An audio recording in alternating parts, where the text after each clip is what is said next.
Never thought I'd be here, but yet here I am. This weekend my wife, 38F, and our daughter, 13F, went to visit her mom. I couldn't go because I couldn't get the time off work, and we decided it would just be a girls' weekend for them. I'm a firefighter in a large southern city, and I'm on a call and gearing up when our dispatcher calls in to tell me that there is some emergency. I'm not really needed on the work call, so I get my cell phone and find a bunch of texts from my kid, and a couple from a number I don't have in my phone. In the course of about 11 text messages, I learn that my daughter has gone ice skating and fallen and broken her wrist. She's in the emergency room, but cannot get treatment because no one can find my wife. The number that I don't know belongs to a friend of my wife's, who has gone to the emergency room to sit with my kid. She was the chaperone for the girls who had gone skating. So I call this friend, and after a lot of hemming and hawing, she admits that wifey has gone to dinner with some random guy. Well, we always leave our location shared with the family because of my job.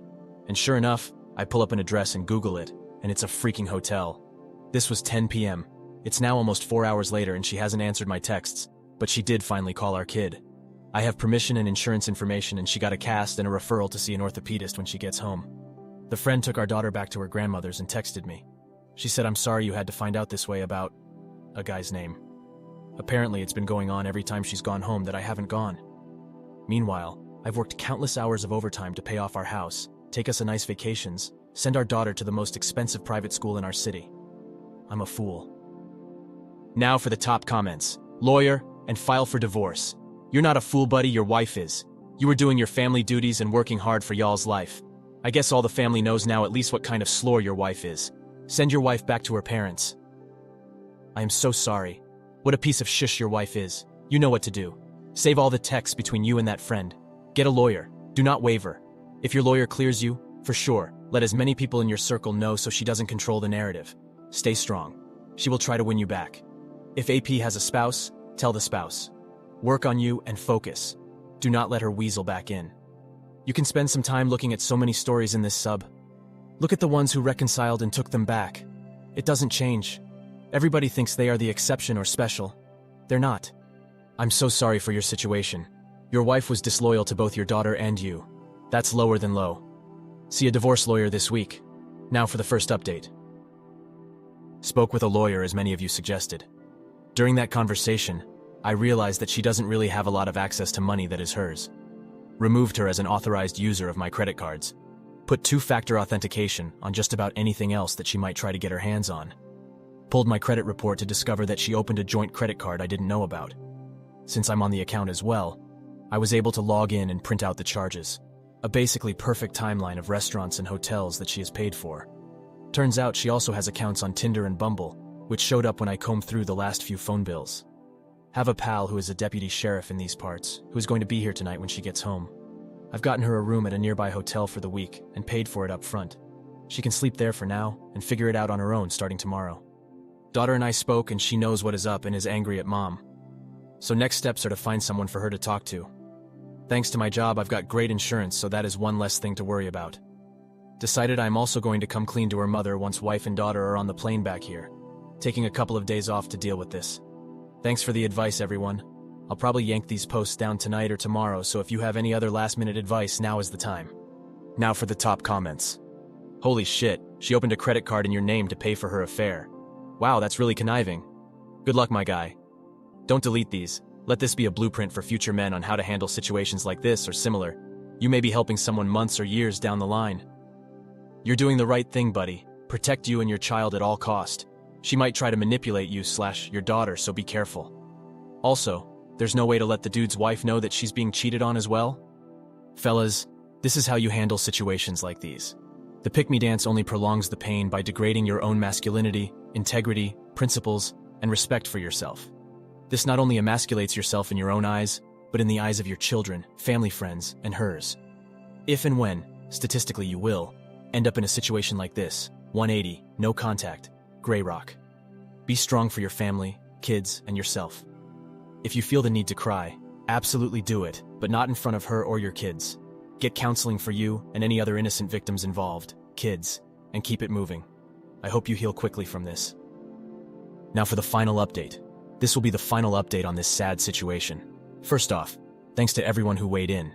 It's amazing the number of fellow firefighters and LEOs I've heard from who are in similar situations. I took a few days of personal time away from the job in order to deal with all of this. The soon-to-be ex-wife and our daughter returned home late Sunday, and my daughter immediately fled to her room and closed the door. My wife said something along the lines of, "I guess you must be pretty mad at me."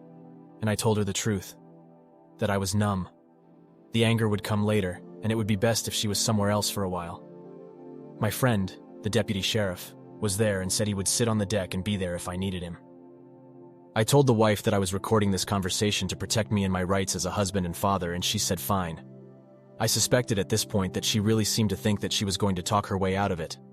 What I didn't tell her was that I'd spent most of the last week talking with friends, my parents, my battalion chief at work, as well as a lawyer and a therapist. I've got a ton of leave and a supportive bunch of coworkers, and if I need to take months off to deal with this, I can. I just said that I was disappointed in her, but mostly I was angry that our daughter got caught in the crossfire of her bad behavior, that she had put our child at risk to get laid. She didn't admit or deny, but then her tone changed, and she almost immediately started in on saying things like, "Remember the time we..." trying to get me to remember good times. After about 3 of those mentions, I told her the truth. I couldn't trust my memories because I had no idea what she might have been doing. When that didn't work, she went into the whole, "I was lonely because you were working so much" crap. I reminded her that we made a deal about how to pursue a future where we could retire early. I got so mad at this point that I pointed out to her that if she had behaved, we could have retired when she was 48 or so, but that I wanted her to remember that promise, because now she is going to have to work for herself. I'm not usually a vindictive person, but I like the idea of her having to work until she's 70 years old and being angry every time she gets dressed to go to a job that she hates. Side note, one of my work buddies who is also married, he and his family have vacationed with us a couple of times too, made this observation. Every time we've gone somewhere, there's been a day or two where my wife has contrived an excuse to be apart from the family. So I played a hunch and said something like, "This wasn't the first time. This was just the first time you got caught." And she just hung her head and very quietly said yes. So I have that admission on tape. She went to the hotel without objection. She wrote me long emails saying things like, "I'm sorry, and I'm not sure why I did what I did." I did not reply. Before she even got home, I'd spoken with her mother and told her about the fact that she was at a hotel with another man while her daughter was in the emergency room, and also about the credit card that she opened. Her mother did not say much, but I told her that if I had any inkling that she was aiding and abetting the wife's bad behavior, that I would severely limit her access to her granddaughter. That was probably a mistake on my part, but I was just so freaking angry. The mother-in-law swears that she knew nothing and that she was worried sick that something had happened to my wife when no one could reach her. I also told the mother-in-law that I was not going to allow the wife back into the house if I could do so, and that I expected her to understand that I've never yelled or hit or cheated or done anything else other than the things I promised to do when we got engaged. That seemed to resonate with her. My wife's parents split up when she was in high school because her dad was a serial cheater. So maybe that registered with her mom. I sent a text to the friend who took my daughter to the emergency room. I told her I didn't particularly care if she replied. I said I appreciated her being at the ER with my daughter. But I also said that if she had previous knowledge of where my wife was going, then she should know that she had a huge part in destroying my family, and that a true friend would never encourage shitty behavior. I haven't figured out how to get in touch with her husband yet, but I suspect, based on just sort of reading between the lines, that she and my wife were kind of egging each other on. Thursday morning I got a text from the wife saying that her mother had rented her a furnished apartment pretty close to our house, and that she would like to come and get some personal things on Friday when I went to work. I said that was fine. I should point out that during all of this, she only texted our daughter one time, and even in her communications with me, she never even asked about her. When she told me she got the apartment, she didn't ask if our daughter could come visit. I told her that I wasn't working on Friday, but that I would be out of the house for a couple of hours so she could get some things. I left, but I had a process server waiting across the street, and when she pulled up in the driveway, he handed her divorce papers. They included a notice from my attorney that I intend to file for sole custody and that she would have visitation rights. She called my voicemail, and she was almost incoherent with rage. I've never heard her so angry, or frankly, sounding so unbalanced. Also, my lawyer had a very good suggestion that I will pass along for anyone else in this position. I got a new cell phone. I don't carry the phone that has the number the wife knows. I've only given a few people the new number. My lawyer, my sister, my daughter, my boss, a couple of good friends from work. I take a look at the old phone once a day and see if there's anything I need to deal with. I know there's a lot of other advice out there that I did not touch on, But there is no need for a paternity test because my daughter looks exactly like me. I will get an STD panel, but I don't think that's an issue either. My lawyer did get notified that the wife has hired a lawyer. But I made it clear that I'm going to stay in the house, and the daughter is going to stay there with me. I may have to write her a large check thanks to the vagaries of family law, but at this point, I really don't give a damn. I'd probably add a 0 to the check if I could get rid of her 6 months earlier. Now for the top comments.